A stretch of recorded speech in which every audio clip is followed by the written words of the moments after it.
কিয়ামতের দিন আল্লাহ তাআলা প্রত্যেক নবীকে জিজ্ঞেস করবেন যে তুমি কি তোমার উম্মতের কাছে আমি যা যা পৌঁছাতে বলেছিলাম পৌঁছিয়েছো?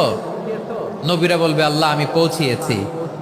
নবীদের কথা ঠিক কিনা সত্য কিনা এর সপক্ষে তখন বিশ্বনবী সাক্ষী দিবেন। সুবহানাল্লাহ পড়েন। এজন্য রব্বুল আলামিন বলেন ফাকাইফা ইযা জিনা মিন কুল্লি উম্মাতিন বিশাহীদিন ওয়া জিনা বিকা আলা হাউলাই শাহীদা।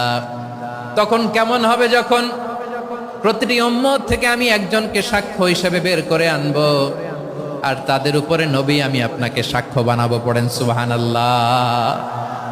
তাহলে সব উম্মতের ব্যাপারে সেই উম্মতের নবীরা সাক্ষ্য দিবে, আর ওই নবীদের উপরে আমাদের নবী বিশ্বনবী সাক্ষ্য দিবেন। সুবহানাল্লাহ পড়েন।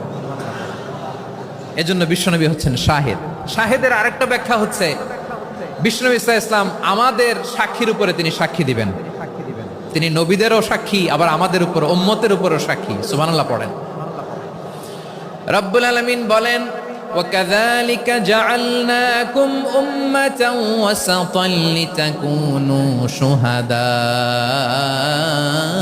عَلَى النَّاسِ وَيَكُونَ الرَّسُولُ عَلَيْكُمْ شَهِيدًا।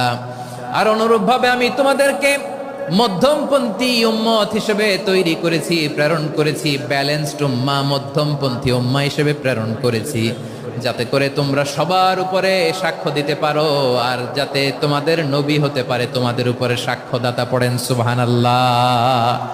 আমরা হচ্ছি ব্যালেন্সড উম্মাহ, আমরা সবার ব্যাপারে সাক্ষ্য দিব, আর আমাদের উপর সাক্ষ্য দিবে স্বয়ং বিশ্বনবী। সুবহানাল্লাহ পড়েন।